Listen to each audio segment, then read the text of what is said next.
Bom dia a todos, eu sou o professor Johnny e se você gosta do que nós colocamos aqui nesse canal, se inscreva.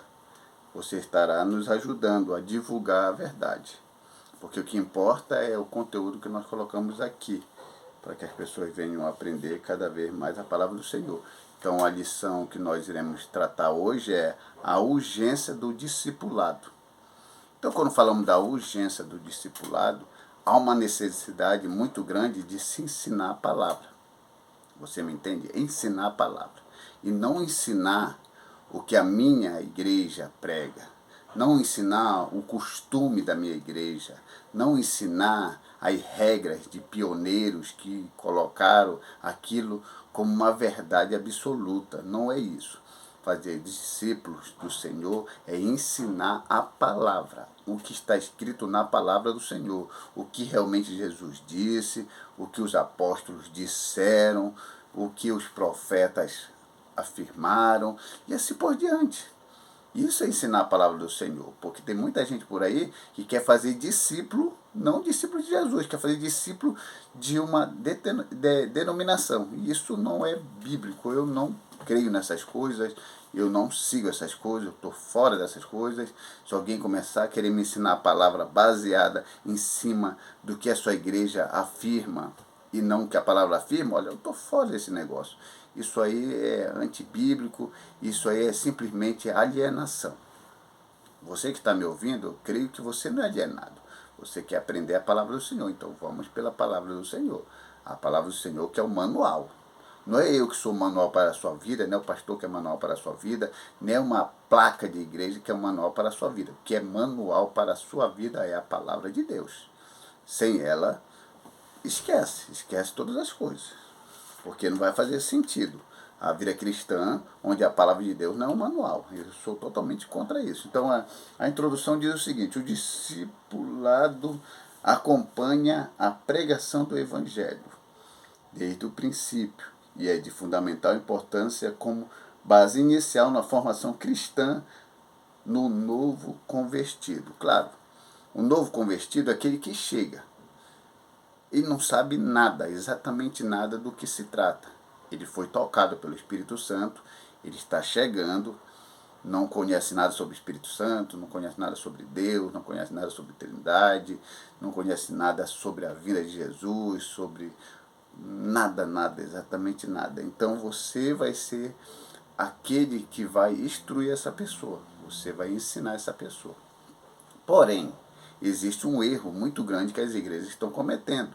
Qual é o erro? O erro é que essas pessoas estão aceitando Jesus, estão elas vieram aceitar Jesus, e logo em seguida as pessoas estão enviando para o campo evangelístico, em grupos evangelísticos, sem nenhum conhecimento da palavra do Senhor. Então estão vindo e indo. Isso é errado.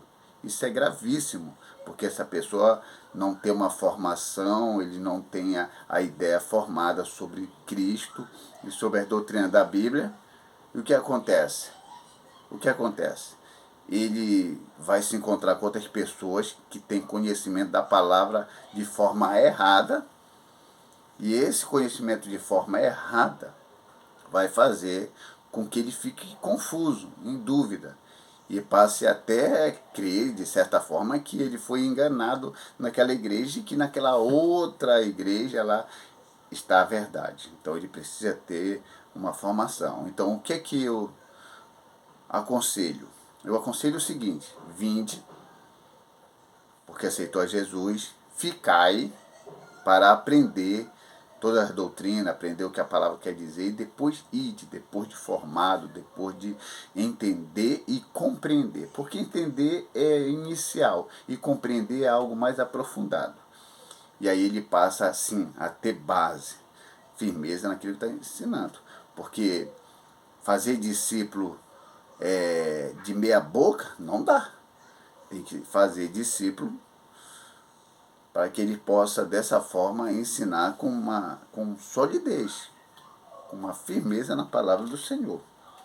Essa é a verdade. Porque aqui na introdução diz que, dependendo de como está se formando aquele obreiro, pode se formar para um caráter cristão de bem ou de mal. Se a formação for ruim, aí pode ter que formar pessoas de mau caráter. Se ele for ensinado de forma boa e coerente, dentro da palavra do Senhor, claro que o caráter vai ser bom. E o tópico 1 é o que é discipulado. O termo discipulado vem do discípulo, que significa aprendiz, aluno e seguidor. Ok, então uma certa ocasião, um professor lá na faculdade onde eu estava me formando, lá numa palestra, ele falou que aluno vinha do latim sem luz. Aí depois a gente viu que isso não fazia nenhum sentido, nem vale a pena levar isso adiante. O que nós entendemos é o seguinte: existe dois tipos por exemplo, de aluno assim que eu entenda. É aquele aluno que só vai para a aula para assistir e aquele aluno que vai para a aula para estudar. E eu prefiro um aluno que queira estudar. Um aluno que queira só assistir, esse não aprende nada.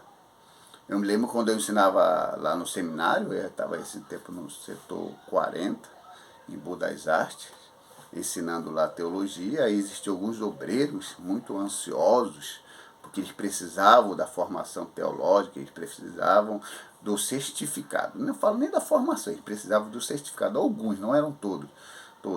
E um desses alunos, eu não vou citar o nome aqui por falta de ética, mas se ele me ouvir, ele vai saber que é ele, então que ele aprenda de uma forma ou de outra. Ele me parou na hora que eu estava ensinando e disse assim: professor, eu quero fazer uma pergunta. Eu digo: faça.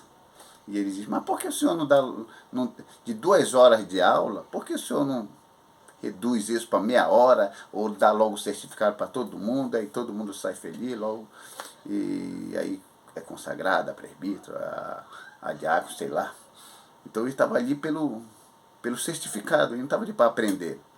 E eu, como eu sou uma pessoa muito exigente, muito séria naquilo que eu ensino, eu cheguei para ele e falei: olha, pegue o seu material e vá embora, porque você está no lugar errado. As pessoas que estão aqui para estudar. Aqui não é brincadeira, aqui é coisa séria. E ele ficou meio chateado, já não veio nas outras aulas, e daí para frente ele cometeu algumas coisas que não deviam ter feito. Por quê? Porque não tem estrutura da palavra. Ele queria posição ministerial, ele não queria. Posição ministerial é bom? Sim, eu sou presbítero da Assembleia de Deus, Ministério de Belém, mas isso aí, eu não, sabe, isso não sobe à minha cabeça. Eu prefiro que você me chame professor Johnny Lima do que um presbítero. Amém, se alguém me chamar de presbítero, mas chamar de professor tá bom até demais. Então ele queria só posição ministerial. Ele não queria nada além disso. Então eu penso assim: tem que se aprender a palavra do Senhor, porque isso que é importante. E aí, aqui temos aqui o tópico 1, o discípulo. O termo se aplica com frequência nos evangelhos aos seguidores de Jesus. Eles eram os discípulos que aprendiam ao pé do mestre. Tem algumas pessoas até que falam que há muita diferença entre um seguidor de Jesus e um discípulo de Jesus. A multidão seguia Jesus.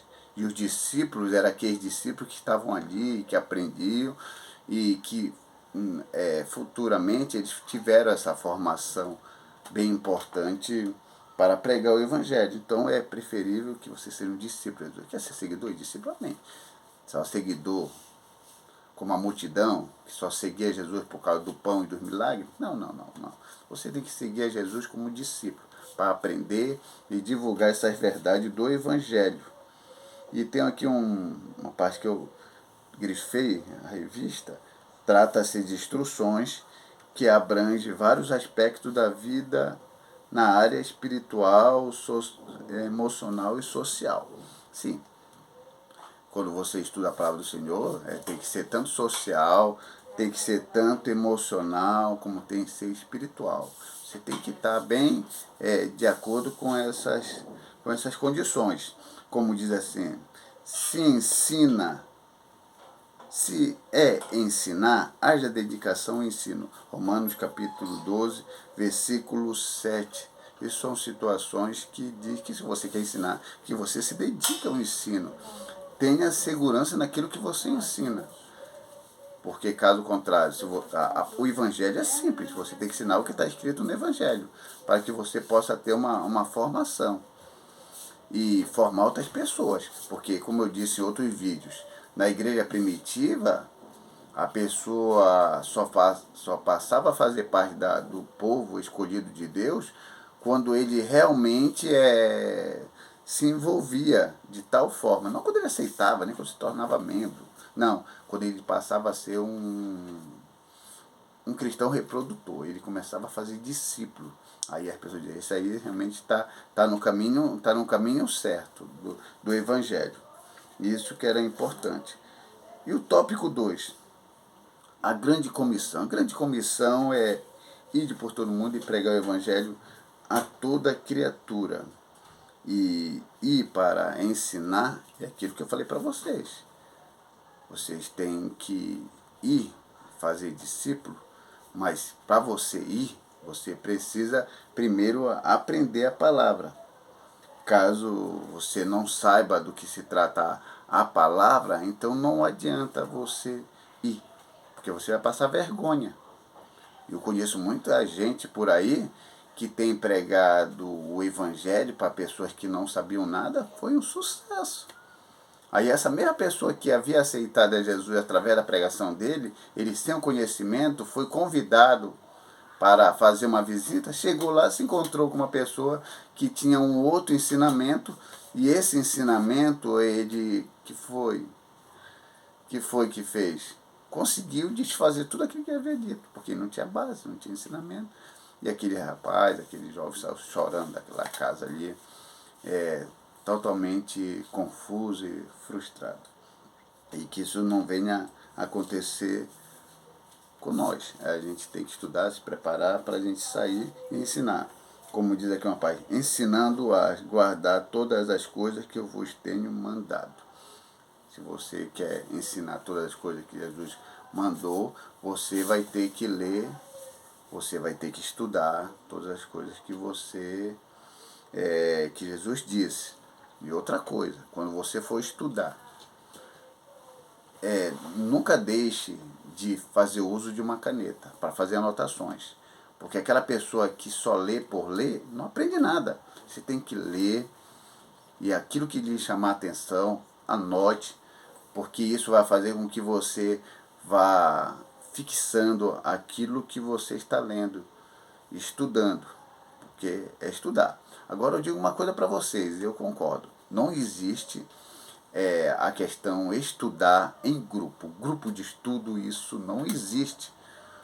Estudar requer um momento em que você se concentra ali, naquele local, para aprender a palavra.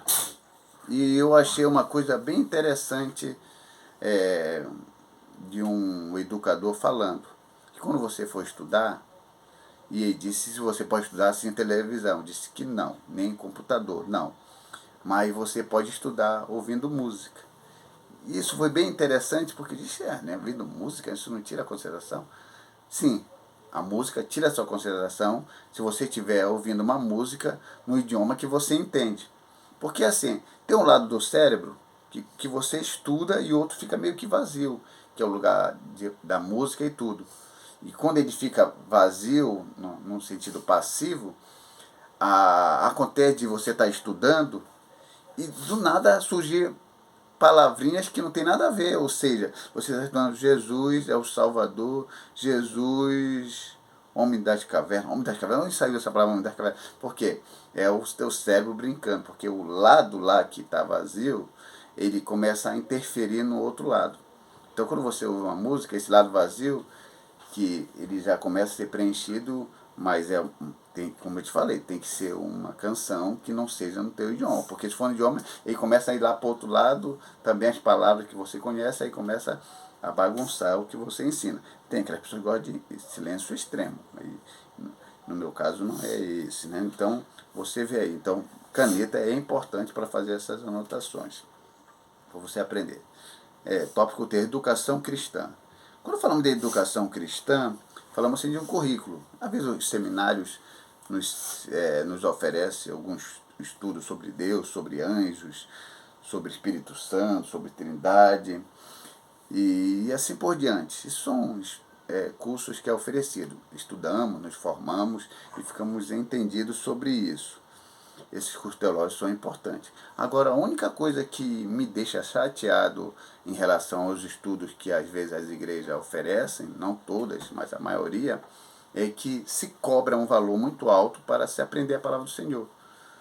E a pessoa paga, porque quer aprender, é um desejo do coração. Eu paguei, me formei em 94, eu paguei, não foi barato, e hoje em dia eu não vivo disso. E quando eu vou ensinar na igreja, o que acontece? Todas as vezes eu tenho que ensinar, e aí eu coloco minha posição, ensinar por amor à obra, porque remuneração eles não pagam, mas para ensinar eles cobram. Isso é meio contraditório. A igreja quer que tanto a gente aprenda a palavra, a gente paga para aprender a palavra, mas não tem retorno. O trabalhador não é digno do seu salário no que diz respeito àquele que se formou. Se eu fosse depender, eu digo aqui com todo sério, se fosse depender do ensino teológico na escola dominical e alguns seminários onde eu ensinei, eu ia passar era fome. A gente é por amor à palavra que a gente ensina. Essa é a grande realidade. Ensinamos porque Deus nos concedeu essa graça. E alguém disse, você recebeu de graça, você tem que dar de graça. Amém, é o Evangelho. É a verdade em Cristo. Mas eles cobram, fazer o quê? Vai no seminário aí, que você quiser aprender a aprofundar tudo, é pago. Né? Então, e essa parte que eu acho que eles deveriam oferecer os cursos gratuitos. Mas tem um curso de doutrina na igreja, de ensinamento. Não é a mesma coisa, não adianta.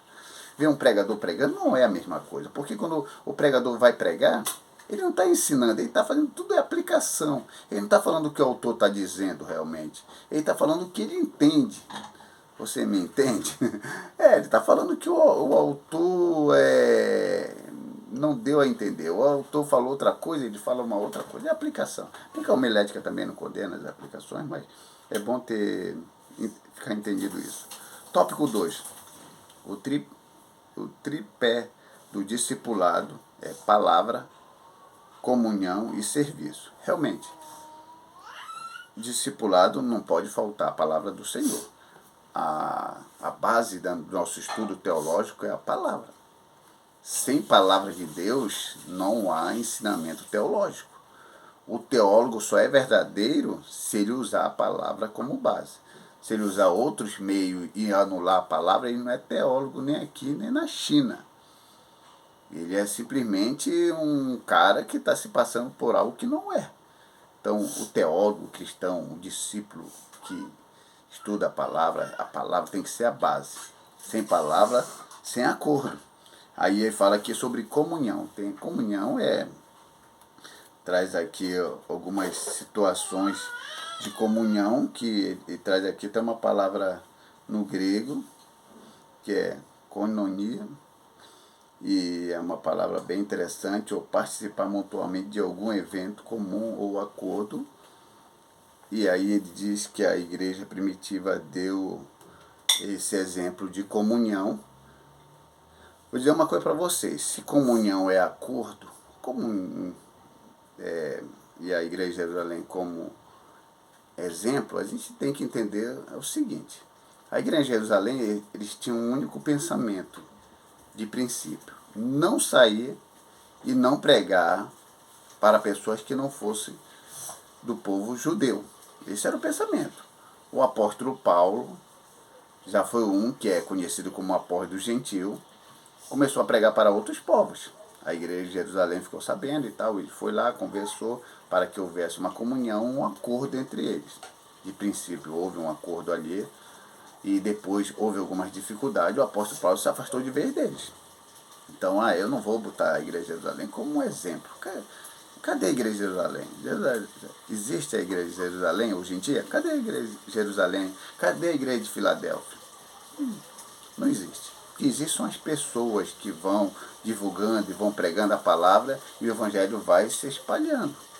Essa é a grande realidade. Então, a comunhão que existia antes de Jerusalém foi uma comunhão enquanto estava dentro dos interesses dele. Isso quer dizer o quê? Não estou dizendo aqui que você tem que se rebelar contra a sua igreja quando você tem bons projetos. Eu estou dizendo que se o lugar não te cabe, irmão, vá para um lugar que te cabe. Ou seja, se você tem um projeto evangelístico, se você tem um projeto teológico, e onde você está, você não tem apoio de nada, ninguém entra em um acordo com você, vá para um lugar onde a mão é estendida e possa levar adiante o que você ensinou. Porque o apóstolo Paulo, porque se ele ficasse sempre na ideia da igreja de Jerusalém, naquela mesmice, naquela coisa meia parada, com certeza o projeto dele não tinha ido à frente, mas ele realmente foi à frente e fez o que ele achava que era certo e realmente está comprovado que ele fez foi certo. Amém. Que Deus nos faça entender isso que aconteceu. Então aí do serviço, essa questão do serviço, tudo que nós fazemos é para a obra do Senhor. E às vezes, quando nós não fazemos, algumas pessoas, alguns pastores querem nos cobrar. Mas eles não sabem do nosso trabalho fora da igreja. Eu até digo para muitos pastores, olha, esse mundinho aqui, congregação de 4 paredes, não me cabe. Você sabe do que eu faço fora do que as instruções pelo Zap, pelo Facebook, pelo YouTube, os vídeos que eu faço, os livros que eu escrevi. Eu falar em livro que eu escrevi, eu vou até aqui mostrar um livro para vocês que eu escrevi baseado em aulas dadas nos seminários, que a pedido de alunos disseram: professor, por que o senhor não organiza todo esse trabalho que você faz de pesquisa, de livros que o senhor pesquisou, e faz com que isso se torne um livro e passe para nós, para que nós venhamos a estudar acerca dessas doutrinas, o que você precisa saber sobre Deus, sobre anjos, sobre Espírito Santo, sobre igreja, sobre dízimo, e como conversar com o testemunho de Jeová, e assim por diante. E eu achei interessante a ideia, reuni o material e, para minha surpresa, surgiu esse livro organizado. Esse livro organizado meu aqui é O que você precisa saber para responder com sabedoria, temas teológicos. Aqui vai falar exatamente algumas doutrinas da Bíblia. E, para minha surpresa, saiu até um livro grosso, de 544 folhas. Você pode adquirir esse livro lá no Clube dos Autores e na plataforma também lá se você é Livrorama. Eu vou botar o link aqui embaixo e você, se você quiser e você for sentido de conseguir um livro desse, você vai ler, você vai gostar, porque ele é algo diferenciado, diferenciado assim de outros livros, porque eu coloco algumas coisas que eu creio dentro da palavra do Senhor que você nunca ouviu por aí. Então isso é importante, é bom para um discipulado, é bom para estudar a palavra do Senhor. E uma das coisas que eu coloquei no meu livro, que você dificilmente você vai ouvir por aí, é sobre a blasfêmia contra o Espírito Santo.